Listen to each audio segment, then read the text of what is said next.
después de haber presentado ayer una panorámica un poco general en torno a los pecados capitales, de haber visto el sentido de lo que capital implica como adjetivo de pecado, vamos a entrar hoy en la descripción del primero de los pecados capitales. Ya saben ustedes, el primero también en razón de su importancia.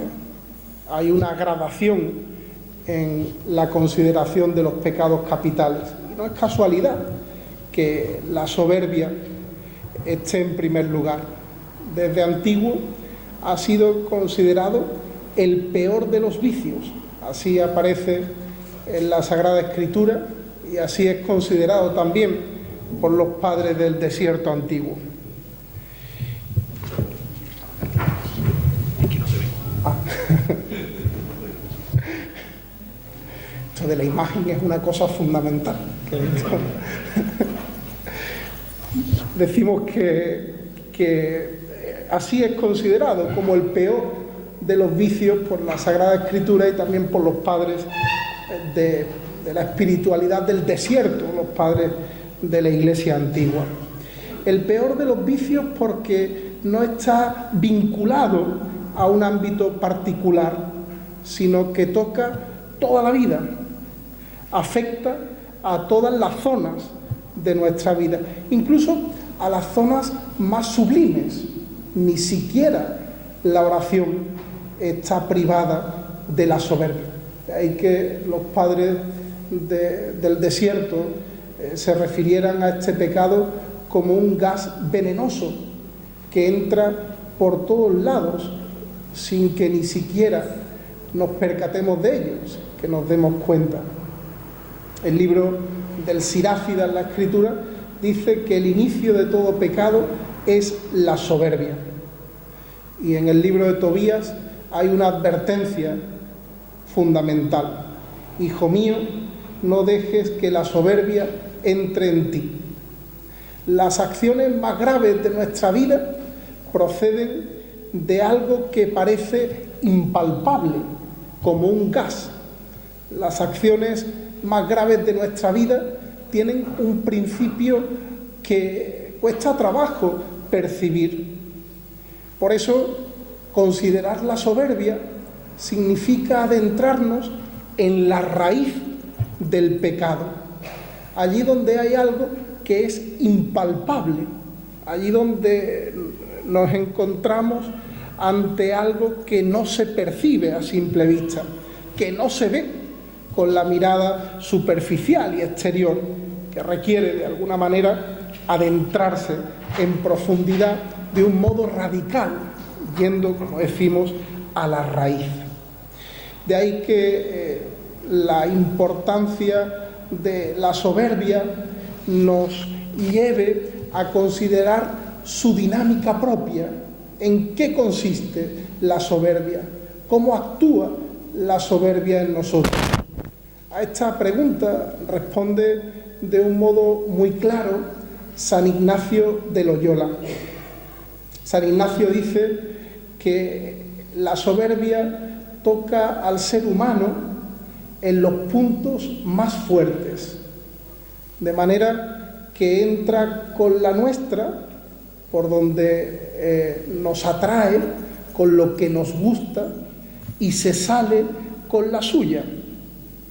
Es el pecado de los fariseos, entre otros, el pecado que caracteriza al fariseísmo, que es tentado, el fariseo es tentado en lo fuerte. El pecado de la soberbia, continúa San Ignacio de Loyola, consiste en soñar con los ojos abiertos, es decir, en querer hacer lo que se desea, sin tener claro esa limitación que acompaña a la condición humana, sin tener claro ni siquiera la necesidad de estar pendientes de la realidad, de la vida de los otros. Es, por ello, una pérdida de vista de la realidad, Aquel que se introduce en la soberbia se refugia en el ideal, perdiendo de vista la realidad.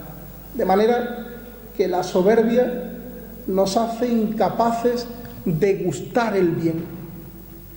El que se adentra en la soberbia, concentrado en ese ideal, perdiendo de vista la realidad, termina por ni siquiera percibir el bien, por ni siquiera gustar interiormente de lo que es bueno. Significa, en último término, una huida, una escapada del medio del mundo. La soberbia aparece ante nosotros con algunos rasgos que la caracterizan. San Gregorio Magno habla de 4 tipos de soberbia, poniendo de relieve en cada uno de ellos un aspecto que le es propio.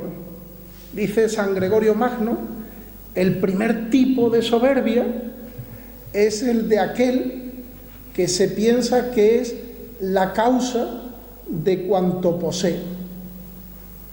Es decir, de aquel que ha perdido de vista la generosidad de los otros y, en último término, la generosidad del otro, con mayúscula. De aquel que es incapaz de agradecer. Aquel que piensa que él es la raíz de cuanto posee, de cuanto tiene. En segundo lugar, otro tipo de soberbia bastante ligado a este, muy parecido, es el de aquel que cree que todo es virtud de su mérito. Es decir, que cuanto tiene le es merecido. Él es merecedor de lo que tiene por delante, y de ahí que ni siquiera pueda gustar de la sorpresa ante el bien o de la dimensión de agradecimiento, como decíamos antes, que trae consigo el bien. En tercer lugar, dice San Gregorio Magno, el tercer tipo de soberbia es aquel que se cree con capacidad de poseer no solo lo que tiene, sino además lo que todavía no está al alcance de su mano. Aquel que mira el mundo con el deseo de conquistar, con el deseo de hacerse con cuanto está a su alrededor. La mirada es un ámbito bastante importante en la vida del ser humano. La mirada no significa simplemente la acción pasiva que implica en nosotros, ¿no?, el reflejo luminoso que nos afecta. Con la mirada también nos manifestamos. Hay miradas que matan, escuchamos con frecuencia, ¿no?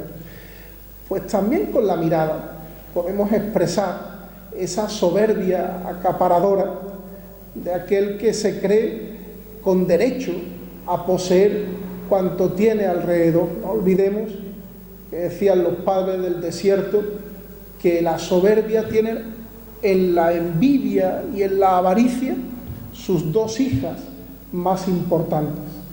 Pues esa mirada de soberbia es una mirada acaparadora de aquel que se cree con capacidad de poseer incluso aquello que todavía no tiene al alcance, aquello de lo que todavía no es dueño.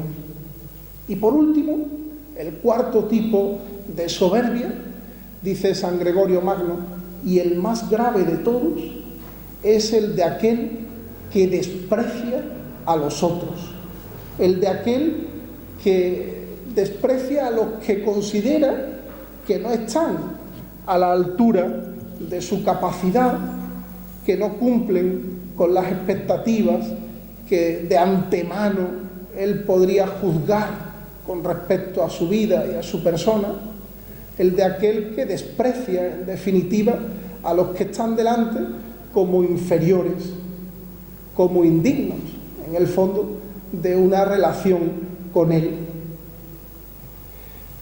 La soberbia aparece, por tanto, con estas 4 caras en las que se pone de manifiesto, de alguna manera, también su propia identidad, los rasgos que la caracterizan y que nos permiten tomarla en consideración. La soberbia de los que se creen causa de todo lo que tienen, autores de cuanto poseen. La soberbia de los que piensan que son merecedores, es decir, que todo lo que tienen es fruto de un mérito personal. La soberbia de aquellos que con la mirada pretenden conquistar lo que todavía no está a su alcance y que consideran digno de ellos, mejor que de ningún otro. Y la soberbia de aquellos que desprecian a los demás, que consideran que los otros son incapaces, que faltan a sus expectativas, que están por debajo de lo que ellos quisieran tener delante. Ya decíamos al inicio que la soberbia está ligada a la imaginación. La soberbia significa, en un cierto sentido, soñar con los ojos abiertos. Eso significa darle un papel preponderante a la imaginación. Y lo sabemos bien, hablar de imaginación implica introducir una dimensión que es importante en la vida del ser humano, que es la dimensión afectiva y la dimensión, sobre todo, del deseo. La soberbia tiene mucho que ver con el deseo, con ese deseo del que teníamos ocasión de hablar ayer, ese deseo al que el Papa Benedicto XVI se refiere como deseo erótico, es decir, deseo que nos saca de nosotros mismos, que nos proyecta sobre algo que está fuera de nosotros y que nos hace buscar sin pausa, sin descanso, deseo infinito que en último término conduce, decía Benedicto XVI, a una especie de locura divina. Bien, pues la soberbia nos introduce de lleno en ese deseo que nos arrebata de nosotros mismos y nos introduce en esa infinitud sin límites. El deseo de la soberbia es el de aquel que considera que no puede tener restricciones en su elección, que su libertad es absoluta y que no conoce más zanjas, más límites que los que él pueda, en último término, colocar ahí. La soberbia se enfrenta a una falta de realidad, porque implica un deseo sin límites. De manera que, curiosamente, aquel que se desliza en la soberbia cae en la imaginación del que es ingenuo, del que no reconoce su propio límite. El soberbio está a un paso del ridículo, precisamente en razón de su ingenuidad, de su imaginación casi adolescente, de su idea de poder elegir sin limitaciones. Lo que guía al soberbio es la vanagloria. Pensemos bien cómo la vanagloria es el opuesto a la gloria de nuestro Señor Jesucristo. Mientras que la vanagloria está anclada en la superficialidad, en lo exterior, la gloria de nuestro Señor Jesucristo pasa por el sufrimiento y por la cruz. De manera que el soberbio no reconoce valor alguno, en sentido extremo, en el sufrimiento o en la cruz.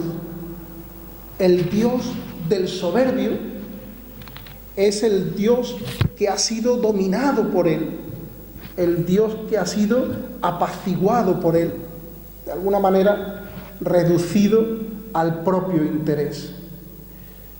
La soberbia, no lo olvidemos, se manifiesta en la incapacidad de gustar el bien. Y eso significa manifestarse en la incapacidad para vivir de acuerdo con el fin para el que el hombre ha sido creado, de acuerdo con la felicidad que anhela nuestra propia naturaleza. El soberbio cae por ello en la insatisfacción, en la tristeza para sí. Y junto a la insatisfacción, la tristeza para sí, se encuentra la hipocresía, la dureza de corazón. Recordemos las duras críticas que nuestro Señor Jesucristo dirige a los fariseos, aquellos que con soberbia se creen seguros de sí, causa de todo lo que poseen, de aquellos que piensan que no necesitan ni siquiera a Dios para salvarse, porque todo será fruto exclusivo de su mérito, pues ellos son, a los ojos de los demás, cumplidores de la ley, de aquellos que pretenden poseer incluso lo que no tienen al alcance, de ahí que les guste sentarse en los primeros puestos y en los lugares de honor en todos los banquetes públicos, de aquellos que además desprecian a los demás porque los consideran inferiores a ellos. No olvidemos la famosa oración del fariseo, de aquel que despreciaba al publicano porque no era como él, porque no ayunaba, porque no se acordaba de las oraciones a su hora, porque no vivía, en definitiva, el ideal en el que estaba anclado el fariseo. La insatisfacción como tristeza para sí, la hipocresía, la dureza de corazón van de la mano, indudablemente, de esta soberbia. Nuestro Señor Jesucristo nos propone un test muy interesante para saber si estamos deslizándonos en la soberbia.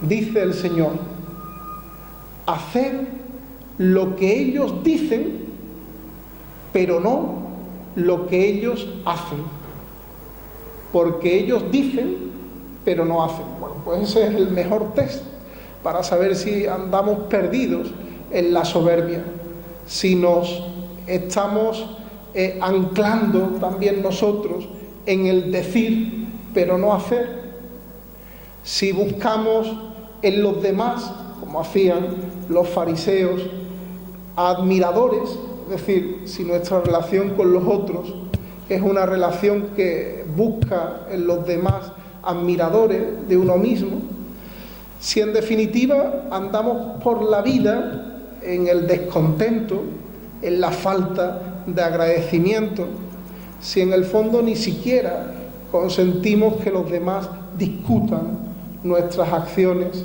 discutan nuestras palabras. El test que Jesucristo nos propone no se queda en el nivel exterior, en el nivel lingüístico, ¿no?, sino que se adentra en la acción, va a la raíz y nos habla de la importancia de la vigilancia, de estar atentos, de la importancia del examen frente a la soberbia. Continuamente hemos de estar vigilantes y atentos para no caer en este pecado que se cuela en nosotros sin que ni siquiera nos demos cuenta.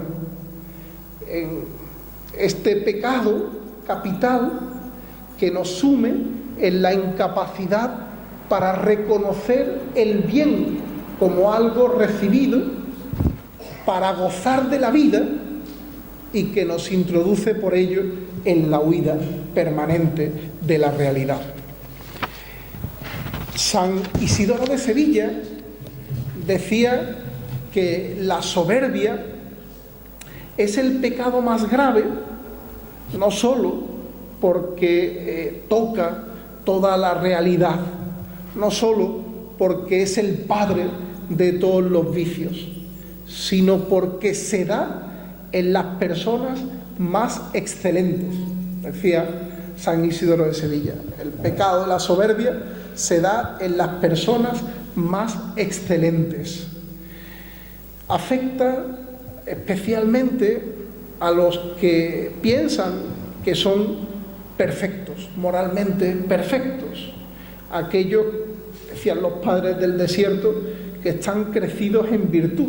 Esos son los que tienen que estar más atentos, porque a ellos ataca en primer lugar la soberbia. En ellos se manifiesta de un modo evidente el riesgo de la soberbia. Por eso Dios escucha nuestra súplica cuando, saliendo de nosotros mismos, lo reconocemos a Él como Señor de nuestra vida, como garante, con su gracia, del bien en el que nos anclamos, en el que queremos vivir. El soberbio es aquel que se quiere poner en el lugar de Dios, que no tiene necesidad de Dios, ni siquiera para salvarse. Cuando el Papa Francisco iniciaba su ministerio público, el de Papa, pues claro, hubo una frase que impactó a los medios. El Papa dijo: yo quiero una iglesia pobre y para los pobres. Y eso sonó como algo espectacular, ¿no? Bueno, pues esa es la raíz de nuestra experiencia cotidiana. En la iglesia estamos los pobres, los que necesitamos a Dios.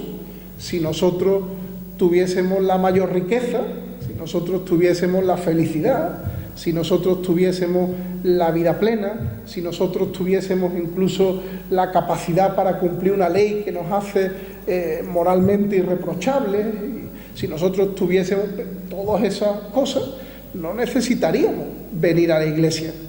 La iglesia es el lugar de aquellos que se saben necesitados de Dios, el tesoro y la riqueza de la vida, que saben que sin Dios no pueden. Nosotros acudimos a la iglesia como un antídoto a la soberbia, reconociendo que no estamos en el lugar de Dios, que necesitamos el encuentro con el Señor. Y aquí venimos para dejar que Dios toque nuestra vida, para reconocer en el fondo que sin Él no podemos. Por eso la soberbia, decían los padres de la Iglesia antigua, afecta tanto a aquellos que se piensan moralmente irreprochables, moralmente perfectos. Aquellos, decían, que hacen el bien desordenadamente. Decía un filósofo antiguo, ¿no?, que Aristóteles, muy importante, decía este hombre que el bien está en las cosas, el bien está fuera de nosotros. La realidad del mundo es buena en mayor o menor medida, y nosotros somos capaces de reconocer el bien que está fuera, y ese bien nos atrae. Dios, la realidad plena, es tan bueno que nos atrae más que nadie, ¿no? Pues nos atrae infinitamente. Bien, pues el soberbio es aquel que rompe con esta dinámica natural del bien, porque hace el bien desordenadamente, sin mirar fuera de sí, sin reconocer en el otro un bien, sin reconocer en lo otro un bien. Hace el bien sin salir de sí mismo, hace el bien sin empatía con lo otro, con los otros, sin empatía, ni siquiera con Dios. De ahí que el antídoto frente a la soberbia su mayor contrario no sea, como nos viene inmediatamente a la cabeza, la humildad. Decían los padres del desierto, incluso la humildad puede estar contaminada de soberbia. Incluso el soberbio puede fingir humildad, puede simular la humildad. Sin embargo, hay un antídoto, un contrario, que es irresistible al soberbio. Y ese contrario es la caridad. La caridad que busca el bien del otro, que se entrega por el otro. La caridad que se manifiesta en la muerte cotidiana a uno mismo. La caridad que sale al paso del otro. No hay mayor contrario a la soberbia que la misma caridad. No hay mayor contrario a la soberbia que la misma caridad. La caridad que constantemente nos apega a la realidad, porque nos hace tomar en cuenta los sufrimientos y las alegrías de los que están a nuestro alrededor, porque nos saca de nosotros mismos y nos lleva al otro. No nos saca de nosotros mismos de un modo infinito, en una búsqueda sin cuartel. Nos saca de nosotros mismos en la referencia del otro. Tuve hambre y me diste de comer. Tuve sed y me diste de beber. Y así, todas las obras de misericordia son expresión de esa caridad que es no solo el mayor contrario a la soberbia, sino su mejor antídoto. No solo el mayor contrario frente a la soberbia, sino su mayor antídoto. Frente a la soberbia, caridad. No es extraño el castigo que Dante, ya saben ustedes, el autor de la Divina Comedia, plantea para los soberbios en el infierno. Los soberbios cargarán eternamente con pesados bloques de piedra que los apeguen al suelo, que los libren de esas imaginaciones que en el infinito son una huida a la realidad. Bien, pues antes de cargar eternamente con esos bloques de piedra, pues recordemos, ¿no?, ese antídoto de la caridad, sobre todo en este tiempo de Cuaresma, en el que la Iglesia nos llama, ¿no?, de un modo particular a vivir con Cristo, su pasión y su muerte, ¿no?, la mayor expresión de la caridad de Dios, ¿no?, de ese amor divino, la mayor salida de sí, ¿no?, que completa, lleva a su plenitud el misterio de la encarnación. Bien, terminamos. La soberbia está muy presente en medio de nuestro mundo. Es más, es el pecado capital que más interesa a nuestro tiempo, especialmente a los psicólogos, a los psiquiatras, a los que tratan cotidianamente con la intimidad de las personas. Es verdad que para la psicología la soberbia se llama narcisismo, pero no deja de ser un aspecto de lo que significa la soberbia, este narcisismo, que es un pecado especialmente presente en medio de nuestro mundo. El narcisismo es como un crecimiento sin cuidado, como un crecimiento sin límite. El narcisismo implica la autorreferencia permanente. El niño que no deja de ser el centro, ni aunque cumpla 70 años. El narcisismo incapacita para el amor, incapacita para ver la necesidad del otro, para amar como el otro requiere. El narcisismo es visto hoy como un sentido absurdo y limitado de grandeza personal. Narcisista es aquel que está absorbido en la fantasía por el poder, aquel que se cree especial y único, que por ello requiere la admiración constante de los otros, aquel que piensa que todo le es debido, que no tiene problema en apropiarse del otro, incluso del otro, en beneficio propio, aquel que carece de toda empatía, y no lo olvidemos, aquel que ha dado de sí la envidia frente a los otros. Y no solo eso, sino que además camina por el mundo pensando que es objeto de la envidia de los demás, aquel que cae en la arrogancia, en la presunción, que en el fondo manifiesta un miedo a la realidad.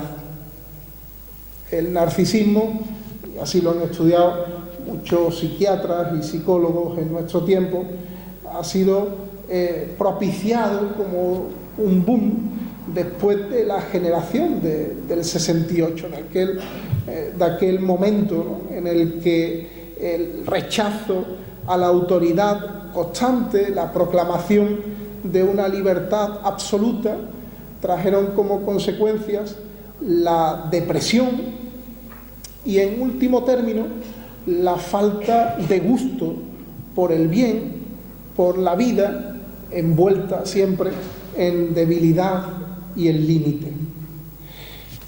En medio de esta panorámica, en medio de este panorama, tendríamos que decir que frente a la tentación de la soberbia, que nos hace vivir en soledad con nuestras propias fantasías, perdiendo nuestro sentido de responsabilidad frente a la realidad y frente a la propia vida, tendríamos que vigilar, tendríamos que estar atentos.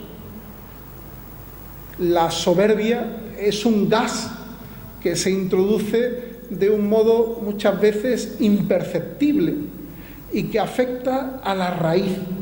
De ahí la importancia del examen, de la vigilancia frente a toda forma de soberbia. La necesidad de poner en práctica la salida permanente de uno mismo, de desenamorarse de uno mismo y salir al encuentro de los demás para vivir con ellos la verdadera caridad. Y el testimonio más grande de esa caridad auténtica, de ese verdadero amor, es el de nuestro Señor Jesucristo, aquel que, siendo rico, se hizo pobre para enriquecernos con su pobreza, a través de su testimonio de humildad y de caridad. Pues que este antídoto, la caridad, el mayor contrario de la soberbia, nos ayude también a nosotros a ponerle límites a este pecado que nos sume en la imaginación y que nos hace perder de vista la realidad porque nos pone en huida permanente de ella.